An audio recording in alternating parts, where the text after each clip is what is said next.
ఈ వీడియో మీకోసమే అండి. అంటే ఎక్కువగా హెయిర్ ఫాల్ అవుతుంది అండ్ హెయిర్ కండిషనర్‌కి వేలు సెలవు చేసే వాళ్ళకైతే ఈ వీడియోని డెడికేట్ చేస్తున్నాను.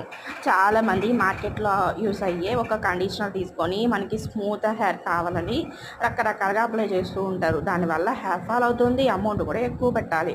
అట్‌లీస్ట్ ఒక 300-500 అనేది మనము బెట్ చేయాలి. ఇక్కడ ఏంటంటే కార్న్ ఫ్లోర్ ప్రతి ఒక్కరి ఇంట్లో ఉంటుంది. దాంతోపాటు ఈ ఫ్లవర్ అనమాట బటర్‌ఫ్లై ఇది కావాలంటే మీకు దొరకకపోతే మీరు అమెజాన్‌లో కూడా ఆర్డర్ పెట్టుకోవచ్చు. ఫ్లాక్స్ సీడ్ ఇది కూడా మనకి సూపర్ మార్కెట్‌లో దొరుకుతుంది. ఈ మూడిని బాయిల్ చేస్తున్నాను. బాయిల్ చేసి దీంట్లో కొంచెం రోస్‌మెరీ చేయాలి. ఇది ఆప్షనల్ అండి. అది మీ ఇష్టం అనమాట. నేను ఇలా ఫిల్టర్ చేసుకునేస్తాను. ఇది డైలీ నేను హెడ్ బాత్ చేసేటప్పుడు చేసుకుంటాను. ఫిల్టర్ వచ్చి వేడిగా చేసి పెట్టేస్తున్నాను. ఎందుకంటే మళ్ళీ రాదనమాట. ఇలా మనము హెడ్ బాత్ చేసిన తర్వాత మన హెయిర్ లెంత్‌కి ఫుల్ స్కాల్ప్‌తో కూడా అప్లై చేశారంటే స్మూత్ అండ్ హెయిర్ అనేది మనకి లభ్యమవుతుంది.